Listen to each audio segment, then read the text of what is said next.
Paz seja convosco. Louvo a Deus pela sua vida, que entende a importância do dia do Senhor, que entende que o Senhor, Ele é aquele que concede as bênçãos, Ele é aquele que alimenta, Ele é aquele que provê, aquele que guarda. Que Deus tenha misericórdia das pessoas que não entendem isso e acham que pela força do seu braço conseguem granjear e acumular riquezas. Estávamos ali fora conversando a respeito da passagem de Lucas, que fala sobre aquele homem que ficou extremamente rico e decidiu ser mais rico ainda. E quando ele juntou os recursos que ele desejou e disse que agora ele iria descansar, o Senhor manda um anjo dizer para ele: louco, hoje pedirão a tua alma. Nós temos que olhar para as coisas do nosso dia a dia e nós temos que dar valor. Nós temos que olhar para as oportunidades e entender que são oportunidades únicas. Que você está com seu ente querido, que você poder estar na casa do Senhor. Pode ser que amanhã isso não exista. Não é uma realidade que nós temos aqui no nosso Brasil por enquanto. Mas na quarta-feira, quando nós oramos pela igreja perseguida, a gente vê quantas pessoas, quantos países têm perseguição. Mesmo aqui na América Latina, a gente vê a condição da perseguição. Muitas pessoas perdem seus bens, perdem as suas próprias vidas, porque não têm essa liberdade. Em nosso último encontro, estivemos meditando sobre o tema, o julgamento divino contra Amon. Dando continuidade aos oráculos de exortação às nações vizinhas, semana passada tratamos a respeito da nação de Amon. Ela tinha uma acusação dirigida a ela, aquela nação que nasceu da filha mais velha de Ló, que dormiu com ele para gerar uma nação, uma descendência para o seu pai, e gerou aquela descendência maldita. Falamos que os atos rebeldes de Amon são relacionados com o ato de rasgar o ventre das mulheres grávidas. Falamos sobre esse ato exagerado, esse ato violento. Esses atos foram cometidos apenas para que eles pudessem ser mais ricos. E a gente tem que olhar o contexto do que Amós está falando e trazer para as nossas vidas. A riqueza fazendo que nós nos movamos para a direita ou para a esquerda. Os amonitas não agiram em defesa própria, mas eles aterrorizavam o povo de Gileade até que eles fossem submissos a ele com o objetivo apenas de enriquecer. Na busca agressiva por maiores poderes e territórios, os amonitas não tinham misericórdia de ninguém. A punição contra Amon encerra uma declaração direta sobre os líderes que são responsáveis pela desumanidade de Amon, e nós falamos na semana passada e em outros textos, e vamos continuar falando. A chamada de atenção com o Senhor não é com o povo, é com os líderes. Não é com as esposas, mas é com os maridos. Os líderes têm a obrigação de guiar e direcionar o caminho que tem que ser feito. E o primeiro impacto vem sobre aqueles que são líderes. E por mais que eu deseje falar das mulheres, o texto não está falando sobre isso, está falando sobre os líderes. Nada provoca mais o castigo de Deus do que a crueldade insensível para com aqueles que são desamparados. E Deus olha para o povo e entende o povo como desamparado. Olha para aqueles homens que não cuidam dos seus lares, para as suas esposas, como pessoas desamparadas. Nós temos que vigiar as nossas vidas, vigiar as nossas casas. Temos que instruir os nossos filhos e as nossas filhas dentro do papel do Senhor. Finalizamos na semana passada o texto do capítulo 1 de Amós. Nós vamos dar introdução no capítulo 2 de Amós. Esse capítulo 2, ele tem apenas 2 versículos que fecham a exortação contra outras nações. Poderia até sido colocado no capítulo 1, porque logo depois vem a exortação sobre a tribo de Judá e sobre a tribo de Israel. Quero convidar você a abrir a palavra de Deus em Amós capítulo 2, verso 1 em diante. Fique em pé um pouquinho, Manu, em reverência à palavra do Senhor.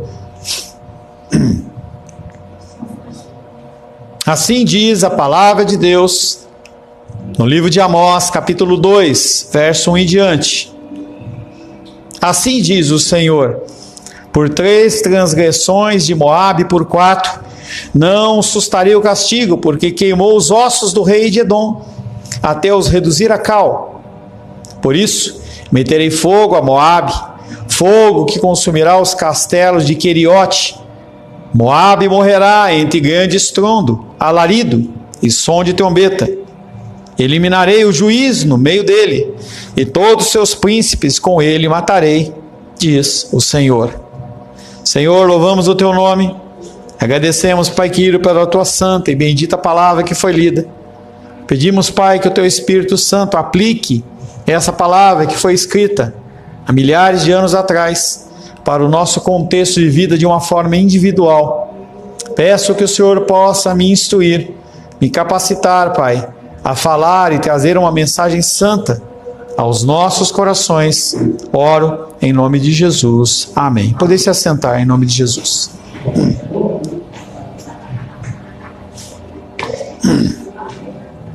Nós passamos por uma série de exortações de nações e chegamos agora à última nação, Moabe, povo pagão, povo com adoração profana, povo inimigo muitas vezes de Israel. Como nós fizemos desde o começo, e é algo que você tem que fazer sempre, você tem que identificar quem fala, aonde você estiver, quem fala. Uma pessoa, ela pode ordenar para você na rua: desce do seu carro, põe a mão na cabeça, mas se a pessoa não se identificar como um policial, você não tem que fazer. Nós temos que aprender a identificar quem está falando. E essas 4 ou 5 nações que nós já tratamos, 1, 2, 3, 4, 5ª nação, 6ª agora, todas as exortações começam com: assim diz o Senhor. Quem está falando não é Amós, quem está falando não é o pastor Paulo, mas quem está falando é o próprio Deus. E ele traz uma acusação contra Moabe. Por 3 transgressões de Moabe, por 4 não sustarei o castigo, porque queimou os ossos do rei de Edom até os reduzir a cal. Mas que pecado é tão grande esse? O cara já está morto. Pegar o osso dele e triturar e queimar, o que isso vai fazer de diferença? Nós vamos ver. A nação condenada por Amós desta vez é Moabe. Quem é Moabe? Eu já contei essa história na semana passada para vocês. Sodoma e Gomorra, o juízo vem sobre Sodoma e Gomorra. Sai a família de Jó, a sua esposa e suas 2 filhas, provavelmente na idade de 15 a 17 anos. O pessoal sai, o anjo fala: não olhe para trás. E a mulher, Ló, desculpa, obrigado. A mulher dele olha para trás e ela é transformada numa estátua de sal. Aquele homem sai, entra numa caverna para se proteger, ele e suas 2 filhas. E a filha mais velha, a de Amon, ela vai lá e embebeda o pai. E o pai tem relação sexual com ela. E ela engravida dele. Na outra noite, ela olha para outra filha menor, que gera Moabe, e fala: do jeito que eu fiz, faz você também. Nós temos que deixar uma descendência para o nosso pai. E realmente elas deixaram uma descendência para o pai dela. Ló, até daquela Ló, entendeu? Ló, que já não era um cara abençoado, ele só entrou no vácuo através de Abraão. Ali ele gera 2 nações que são extremamente malignas. Essa filha de Ló, a mais nova, também dorme com seu pai e gera a nação de Moabe. Os moabitas se instalaram na Transjordânia, perto da região de Amon, ao lado do Mar Morto. Quando os israelitas vieram para a região, quando eles passaram o Rio Jordão e começaram a conquistar as terras, a tribo de Ruben foi a tribo que dominou aquela região. Israel e Moabe, eles tinham guerras constantes. pelo domínio das nações. Mas chegou um momento em que a coisa apazigou, mas Moabe não ficou satisfeita. E Moabe continuou querendo pegar mais terra. Ela precisava de mais terra? Não. Mas ela queria mais terra. Era uma forma de mostrar o seu poderio, era uma forma de se orgulhar diante das suas posses, que é o que muitas vezes nós fazemos. O que te é satisfeito? Às vezes eu chego, e eu tenho feito isso com algumas pessoas, nós temos podido abençoar missionários, eu tenho abençoado pessoalmente, incentivo você a fazer isso também. E eu fui lá e cheguei para um rapaz, para o professor, e falei assim: professor, nós estamos querendo fazer uma aplicação para você aqui, para abençoar a sua vida. A gente vê que a pessoa estava com dificuldades. Eu falei assim: o que é que te satisfaz? E a pessoa ela fica assim, né? Poxa, R$1.000. Eu falei assim: isso é suficiente? Aí ele falou assim: melhor seria 2. Eu falei: então 2 é. Nós podemos abençoar aquela pessoa, vamos começar a abençoar lá com a faculdade. Mas o que é que te satisfaz? O que enche os seus olhos? O Wallace falou, o Moisés também cantou, vem, esta é a hora da adoração, falando, pedindo renovo. O Wallace foi lá e leu o texto da antífona falando sobre a questão de você amar a Deus sobre todas as coisas, com todas as tuas forças. Mas o que é que te tira da presença desse Deus? O que faz você não estar na presença dele? Moisés falou sobre intimidade. O que faz com que você saia da intimidade de Deus? Para o povo de Moabe era a conquista de terras, era posses. E o que você te atrai, que faz com que você saia da presença do Senhor, ou não esteja tão diante da presença do Senhor como você deveria? 2 Reis, capítulo 1, não precisa abrir, 1, 3, 4 a 27, fala dos vários encontros militares envolvendo Israel, Moabe e inclusive Edom. Interessante que Edom, ele guerreava contra Moabe, mesmo atrapalhando também os planos de Israel, e às vezes haviam coligações, e essas pessoas elas se uniam para atacar esses povos, e Moabe era um deles. E aí Deus ele vem falando, como não tem falado correntemente: não sustarei o castigo. Se você acha, você Paulo, você Moisés, você Esther, se você acha que Deus ele vai reter o castigo dele simplesmente porque você acha que você é uma boa pessoa, não. Que bom que Deus faça isso na terra, tenho falado isso. Moisés cantou, vem, ele está vindo, e você vai apresentar o que para ele? Você vai ter o que apresentar diante do Senhor? Não sustarei o castigo, expressa a determinação divina em manter os moabitas como responsáveis por seus atos de rebeldia. A ira de Deus não mudará, ele agirá de acordo com a sua palavra e punirá Moabe por seus atos desumanos. Você tem agido de uma forma humana? Você tem feito a coisa de uma forma correta?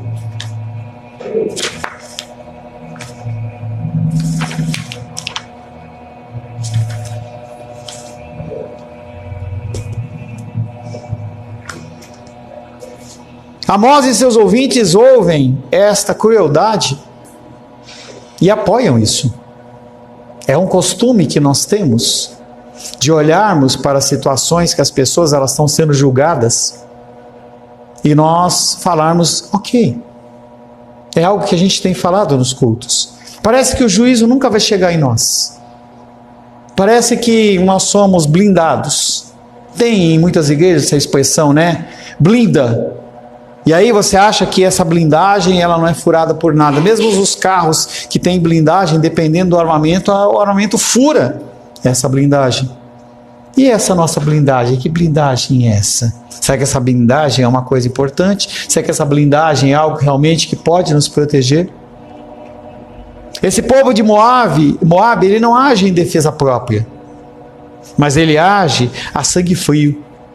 Ele age sem ter nenhum tipo de amor, nenhum tipo de cuidado, que é o que muitas vezes nós fazemos. Nós temos sido abençoados, nós temos sido supridos nas nossas vidas. O que nós temos trazido ao Senhor? A palavra de Deus diz que quanto amo a tua palavra, é quanto eu medito na sua presença, é quanto eu busco o Senhor. E quanto mais eu busco o Senhor, eu tenho que mais olhar para o próximo. Porque não tem como, que o Alice disse, amar a Deus sobre todas as coisas e o próximo como nós mesmos, amar a Deus sobre todas as nossas forças, todo o nosso vigor, e a gente olhar para o nosso próximo com dificuldade e nós não fazermos nada. Às vezes eu falo algumas coisas para vocês e parece que eu estou ameaçando, mas eu não estou ameaçando, porque eu sei para o que Deus me chamou. Quando eu vejo um evento como esse que houve, em que as pessoas elas simplesmente abdicam de vir para a casa do Senhor, elas demonstram onde está o seu coração. E eu sinceramente, eu não preciso desse recurso daqui para viver, graças a Deus. Então eu estou aqui porque eu amo vocês. Mandei mensagem para a Ingrid hoje, falei, eu falo o que eu falo porque eu amo você. Eu falo e repreendo vocês porque eu amo vocês. Mas como que vocês têm se apresentado diante do Senhor? Os moabitas, eles eram pessoas que não tinham cuidado nenhum, nenhum amor. Tem uma passagem que mostra a figura do rei de Moabe, ele sendo atacado por uma coligação entre vários países, inclusive Israel. E aquele homem, aquele rei, ele olha e fala, eu tenho que pelo menos tentar destruir esse rei de Edom. E ele vai lá e sacrifica o rei dele em cima da muralha, porque ele não podia fazer mais nada. Será que isso é algo que vem trazendo justificativa para os nossos atos? Será que nós podemos realmente fazer o que nós desejamos? Esse violento urro em que ele vem falando sobre essa questão da batalha, ele vem falando aqui no verso 2. Por isso meterei fogo a Moabe, fogo consumirá os castelos de Queriote. Eliminarei o juiz no meio deles. Moabe morrerá entre grande estrondo, alarido e som de trombeta, algo que nós já falamos sobre essa questão das pessoas estarem gemendo à nossa volta e nós não fazermos nada. A questão de nós estarmos prosperando e nós estarmos bem, nós estarmos seguindo o nosso caminho e não olharmos para as pessoas que estão do lado, que estão sofrendo. Aquele povo não estava nem aí, e esse povo de Moabe também não está nem aí. Eles vão invadindo e vão conquistando e não estão preocupados com mais nada. Mas pastor, eu não sou tão violento assim. Quando você retém a bênção do Senhor, quando você retém a palavra do Senhor, quando você deixa de dar uma palavra de conforto, de amor para as pessoas, você está fazendo exatamente isso. Porque Moabe, quando enfrentava as pessoas, ele era violento. Quando o povo anterior de Edom era violento e rasgava o ventre das grávidas, ele estava fazendo algo que era apenas pontual. Matava, mas não fazia alguma coisa que vinha trazer uma perdição para a vida eterna. Nós estamos falando em perdição da vida eterna. É com isso que nós estamos lidando. E ele fala sobre essa destruição, sobre os castelos seguros, é algo que vem sendo falado. E a gente acha que a gente pode construir uma muralha em volta de nós, com os nossos projetos, com as nossas bênçãos, mas esses castelos eles caem. Quando o povo lá de Jericó viu aquele povo de Israel à volta, eles falam, o que esse povo está passeando aí em volta do muro? Eles vão fazer o que com isso? Em certo momento eles dão aquele brado e aquele muro meio que implode. Ele não caiu nem para frente e ele não caiu para trás, mas ele caiu para baixo. Muros que tinham a espessura de 10, 15, 20 metros de largura. E ele vem falando repetidamente sobre esses castelos seguros. Será que esses castelos eles são suficientes para te proteger?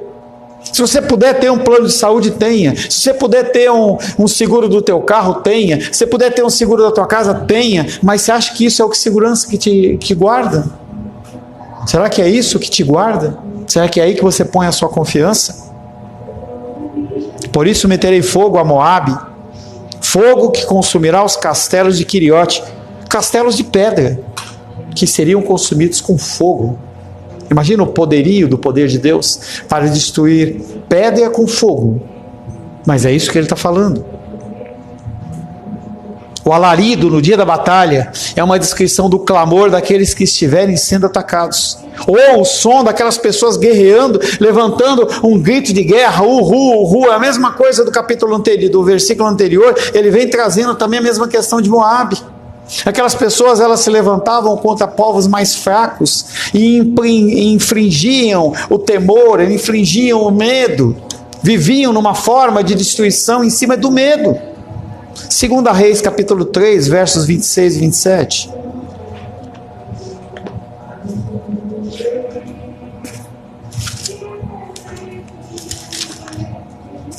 Segunda Reis, capítulo 3, versos 26 e 27.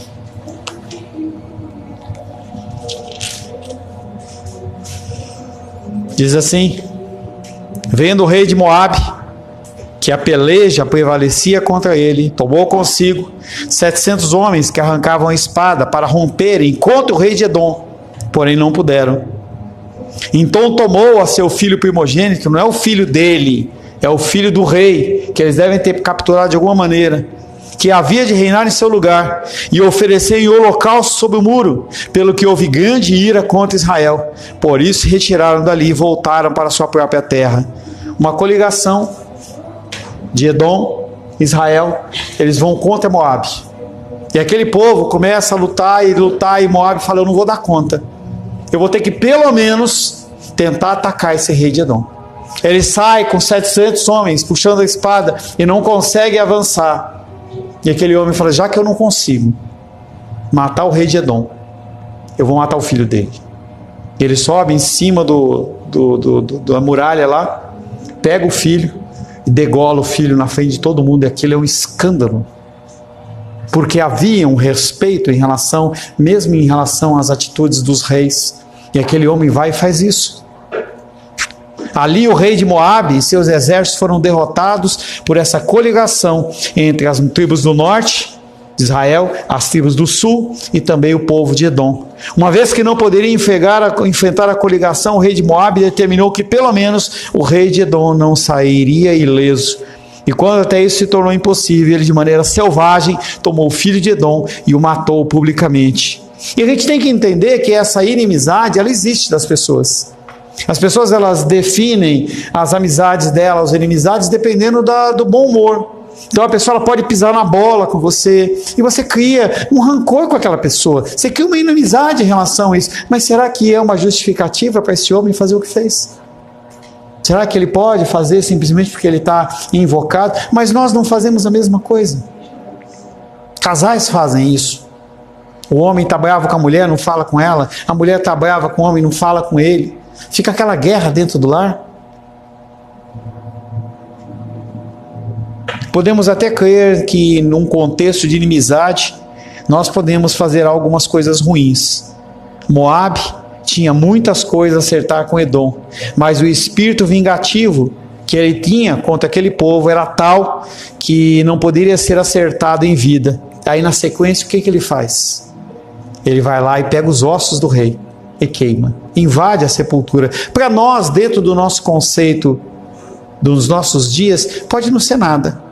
Então eu tenho apreço pelas pessoas que morreram, pelo apreço pela minha titia que faleceu, mas se alguém for lá, entendeu, abrir o túmulo dela e roubar os ossos, eu não vou perder uma noite de sono.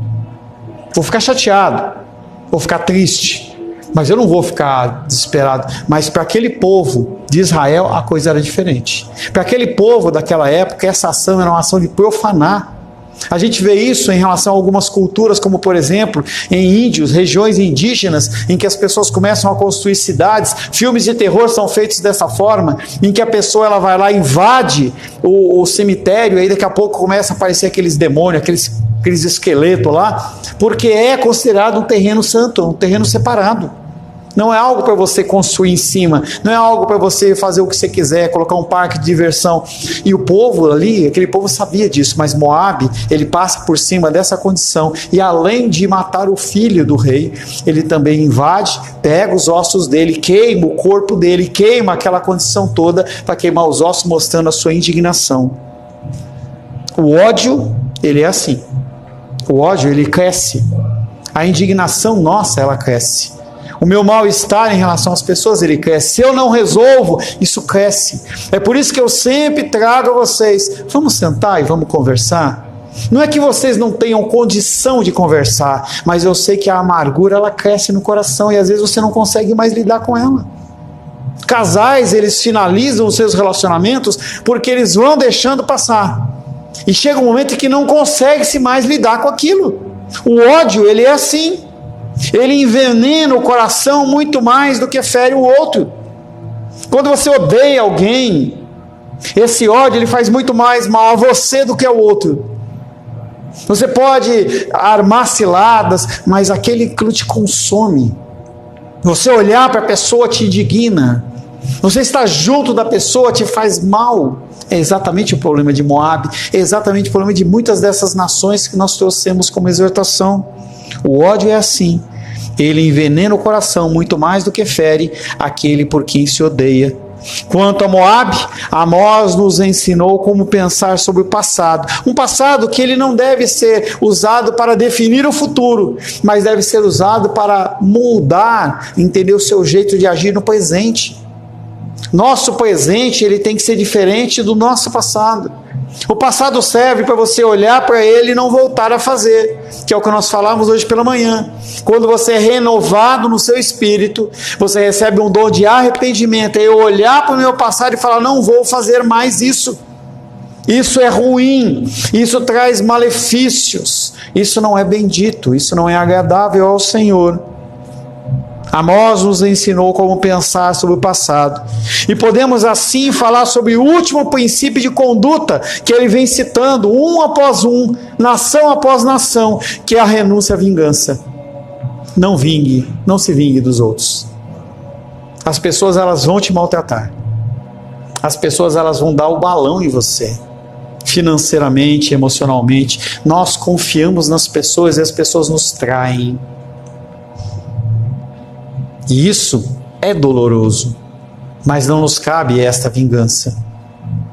Desde a época do Antigo Testamento, quando alguém praticava um ato de agressão, de violência, se levantava uma pessoa que era chamada do vingador.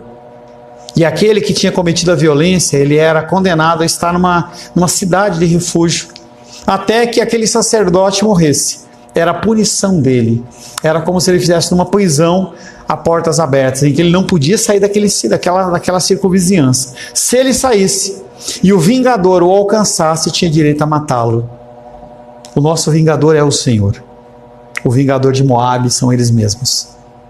Eles tinham ódio, eles tinham ira. Aquele homem matou o rei, matou o filho do rei, profanou o túmulo do rei. Nós temos que renunciar à vingança. Cada pecado em si mesmo ele tem um fator bumerangue. O que é um bumerangue? É um negócio que você joga assim, ele vai e volta para você. O teu ódio, quando ele é alimentado, ele vai e volta. Você desenvolve doenças. Você fica triste. Apóstolo não, Davi, ele fala sobre, enquanto calei os meus lábios, envelheceram os meus ossos, é dor no osso, é dor na alma. Esse ódio, o pecado, ele tem esse efeito, ele vai e ele volta, ele age de uma forma forte dentro dos nossos corações. Essa condição da vingança não tem lugar dentro do comportamento humano. Comportamento é algo que nós mudamos. O que é comportamento? Você olha para uma criança e fala, essa criança está com um mau comportamento. Aí você tem que exortar essa criança para que ela mude o seu comportamento. Comportamento vem através de exortações contínuas até que a pessoa mude. E você fala, e você fala, e você fala, e você fala, e você fala, até que a pessoa entenda. E se ela não entender, aí é ela e o Senhor. Nossa função é ajudar as pessoas a mudarem o seu comportamento. E essa condição da vingança não é um comportamento humano, nem ainda é aceito como um comportamento do povo de Deus. E nós não podemos esquecer que a exortação de Deus não é contra a lei de Deus, mas é contra a lei do homem. E nós temos quebrado a lei do homem. Nós temos deixado de viver segundo a lei do homem, como Moabe assim o fez. A mensagem teológica que começou em Amós capítulo 1, verso 1 e acaba em Amós capítulo 2, verso 3. Ela é determinada pelo seu conteúdo, que é semelhante, a sua estrutura, que é semelhante, o relacionamento entre esses 6 oráculos, ele é semelhante e vai ser o mesmo que vai ser utilizado contra os próximos oráculos, que são contra o povo das tribos do sul, Judá, e aos povos da tribo do norte, Israel. Aquelas pessoas que olhavam aquela declaração de Amós e falavam assim: Deus está certo em agir dessa maneira, Deus está correto em pesar a mão. Deus vira para o lado e agora é com vocês. Então toda essa estrutura vem só para ser uma preparação sobre esse juízo que vai vir do Amós capítulo 2, verso 4 até o verso 16. Vão ser só 2 oráculos aí. Nós tivemos aí 15, 16 versículos para falar de 6 nações. Agora, para uma nação, ele vai usar todo um capítulo. Vocês aprovaram? Vocês realmente entenderam que aquilo está errado? Então vocês têm que agir de uma maneira diferente. Então a gente está falando sobre essa condição das pessoas que hoje não estão na igreja. Quando você estiver em uma condição semelhante, lembre disso. Porque quando Deus olhar para você, Ele vai falar assim: você julgou, como que você está aqui agora fazendo a mesma coisa? Em razão da repetição das várias frases serem uma parte tão evidente da estruturação do oráculo, essas frases criam uma ênfase teológica cumulativa em si mesma, ou seja, é um problema sendo alicerçado sobre outro problema, em que nós vemos como desconstruir essa construção maligna apenas lendo Mateus capítulo 5, vendo as bem-aventuranças. Seja paciente, seja uma pessoa que seja humilde, seja uma pessoa que chora quando você vê injustiça, seja uma pessoa que quando você estiver diante de uma luta de dificuldade, você entenda que aquilo que está vindo é mão do Senhor, porque Ele está corrigindo você, porque Ele te ama. Bem-aventurados os perseguidos, bem-aventurados aqueles que choram, bem-aventurados. Como que você desconstrói essa construção maligna que foi apresentada aí, em que nós finalizamos na condição da vingança, você sendo tudo o que Deus espera que você seja? Quando a gente vê no final do Evangelho que diz: ide e pregai o Evangelho a toda criatura, ensinando-os todas as coisas que vos tenho ensinado, você tem que falar das bem-aventuranças. Seja mais humilde, seja mais amoroso, seja mais paciente, seja uma pessoa que chora com os que choram, seja uma pessoa diferente das pessoas do mundo, como Romanos 12, 2 fala: não vos conformeis com esse século, seja diferente. É assim que a gente desconstrói isso. Mas o povo de Israel, as 10 tribos do norte e o povo de Judá, as 2 tribos do sul, elas estavam aprovando uma coisa que eles mesmos faziam. Assim diz o Senhor. Essa é uma pequena e aparentemente insignificante oração, repetida no início de cada oráculo e no final de cada oráculo, e está apenas anunciando a vontade de Deus que foi revelada. Apesar de todos os textos que nós pregarmos, exceto o texto de Amós, eu não falar assim diz o Senhor, quando eu leio um texto bíblico é como se eu estivesse dizendo: assim diz o Senhor. É como quando você vai orar, você ora a Deus em nome de Jesus. Tudo gira em torno de Deus. A nossa religião, ela tem que ser cristocêntrica, centrada na palavra, o que a palavra fala, o que ela traz, o que ela nos ensina, como nós devemos agir e como nós não devemos agir. Essa pequena frase, ela diz tudo. Ela fala sobre a vontade de Deus, que não é uma vontade que é permissiva, mas é uma vontade revelada.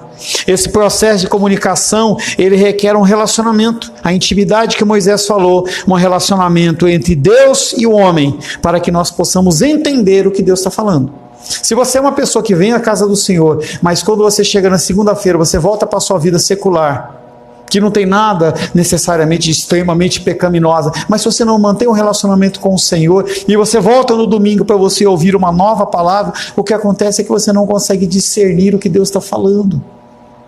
Se não houver um relacionamento, você não entende o que Deus está falando. Às vezes eu brinco com a minha filha e eu começo a falar alguma coisa com ela, e aí eu dou uma enrolada na língua, ela brinca comigo, me chama a atenção, como eu falei, o Ló e o Jó, entendeu? E a gente vai brincando dessa forma, mas se você não tiver um relacionamento com Deus, você não vai entender o que Ele fala. Você pode até se emocionar com louvor, você pode até ser uma pessoa ofertante, dizimista, você pode ser todas essas coisas, mas o que acontece é, você não está entendendo nada do que Deus está falando. Talvez você haja como a Manu está fazendo, cruzando o bracinho assim, brava porque ela foi repreendida pela mamãe. Nós fazemos isso. Nós cruzamos o braço assim: Deus, você falou de novo isso comigo? E Deus vai continuar falando. E a Esther vai continuar falando com você, porque ela quer que você seja uma menina segundo o coração de Deus. É isso que Deus quer. E vai continuar falando com Daniel da mesma maneira. Enquanto vocês estiverem comigo, enquanto vocês estiverem com seus pais, vocês têm a obrigação de fazer a mesma coisa, continuar falando. Eu continuo falando para a Luísa. Eu continuo falando, exortando ela em uma coisa, outra, menos coisas, com menos dureza, porque ela também tem o arbítrio dela dentro das condições, das decisões dela do dia a dia, que vão impactar a vida dela no futuro. E naquilo que eu vejo que não tem tanto perigo, eu deixo ela fazer. Naquilo que eu vejo que tem perigo, eu retenho. É a função do pai, é a função do pastor, é a função do sacerdote. Esse processo de comunicação requer um relacionamento divino-humano para esclarecer a realidade dos pensamentos divinos. Por meio dessa experiência, Amós recebeu conhecimento acerca dos planos e desejos de Deus. É essa experiência que Amós está tendo de contato com Deus, ele começa a conhecer melhor Deus. E agora Jó, não Ló, ele olha e fala: eu conhecia Deus de ouvir falar. Depois que eu desenvolvi um relacionamento com Ele, depois que eu passei pelo que eu passei, eu conheço esse Deus de com Ele andar. Você conhece o seu Deus de com Ele andar? Ou você continua achando que esse Deus está lá longe e você está aqui tendo que se virar com a sua vida? Quando Amós diz, assim diz o Senhor, ele não está entregando a palavra de Deus a partir das páginas de um livro sagrado que foi escrito há centenas de anos antes. Ele mesmo recebe a palavra de Deus viva e poderosa sobre uma realidade presente. Quando Amós ele está declarando aquela palavra, ele está falando de algo que ele está ouvindo de Deus. Pastor, mas você está lendo isso aí tem mais de 2000 anos. Você tem que entender que quem está falando não sou eu, é Deus. Naquilo que procede da palavra, você não pode receber. É um texto que foi falado por Amós lá atrás, ele é irrelevante. Não, a palavra que está sendo falada aqui é uma palavra de acordo com Deus. E aquilo que não é, jogue fora. Mas tenha sabedoria em escolher aquilo que é de Deus e o que não é de Deus. Não jogue fora aquilo que é de Deus. Jogue fora aquilo que é do meu coração. Porque eu, como você, sou um ser humano. Se você conseguir desenvolver esse relacionamento com Deus, você vai falar do amor de Deus para as pessoas, não como uma história passada, mas como uma história presente. Aí gera mudança no coração das pessoas. Quando eu tento falar com você, eu tento trazer o contexto mais atual possível, para que você olhe para aquilo de uma maneira atual. As denúncias não são definidas como rebeliões contra um pacto, ou contra a lei divina, mas em relação às ações humanas e quebra dos padrões sociais. Olhe primeiramente para as leis dos homens. Depois, olhe para a lei de Deus. Não que a lei de Deus fique em segundo plano, mas se você não consegue cumprir nem a lei dos homens, como que você vai cumprir as leis de Deus, que são muito mais pesadas? Entendendo que as leis dos homens têm que ser analisadas segundo a ótica da lei de Deus. É como se fosse uma coisa dominando a outra. A lei de Deus domina a lei dos homens, e a lei dos homens nos domina. Nós temos que cumprir os desígnios que são ordenados para a gente, desde que não ofenda a lei de Deus. Por isso que eu preciso saber, tanto da minha condição civil, como eu tenho que conhecer a minha condição divina. Por isso que ele falou, o relacionamento tem que ser um relacionamento divino humano, para que eu entenda o que é e o que não é para fazer. O fato de Deus manter cada nação responsável e não haver referência a outros deuses punindo nações, indica que os atos de rebelião foram cometidos contra o próprio Deus. Toda vez que você peca, você não está cometendo pecado contra o seu pai, sua mãe, seu filho, sua filha, seu pastor, sua igreja, o país onde você mora, a mim, mas você está cometendo pecado diante de Deus. E Deus, da mesma maneira que Ele mantém cada nação responsável, Ele vai dizer também que o filho não vai ser culpado pelo pecado do pai, e nem o pai vai ser culpado pelo pecado do filho. Porque os israelitas começaram a falar assim, está errado isso. Os nossos pais comeram uva verde e os nossos dentes que ficaram embotados. Se você já comeu uva verde, você sabe quando você morde uma uva verde, parece que o dente fica aquele negócio ruim. Deus fala, da mesma maneira que cada nação foi responsável, você também é responsável. E você que é líder, você tem uma responsabilidade maior ainda. Deus, Ele atua no papel do protetor daquilo que é certo, Ele julga todos aqueles que são rebeldes. Aqueles que são filhos também são julgados. Muitas vezes as coisas que você está passando são atos de rebeldia que você plantou no passado e hoje estão dando os seus frutos. Amém, queridos? Amém. Senhor, louvamos o Teu nome, agradecemos pela Tua graça, pelo Teu amor, pela Tua benignidade em continuar nos suportando, Pai. Queremos, Pai, louvar o Teu nome e agradecer pela leitura da Tua palavra, pela interpretação da Tua palavra. Oro em nome de Jesus. Amém. Graças ao nosso bom, querido e amado Deus.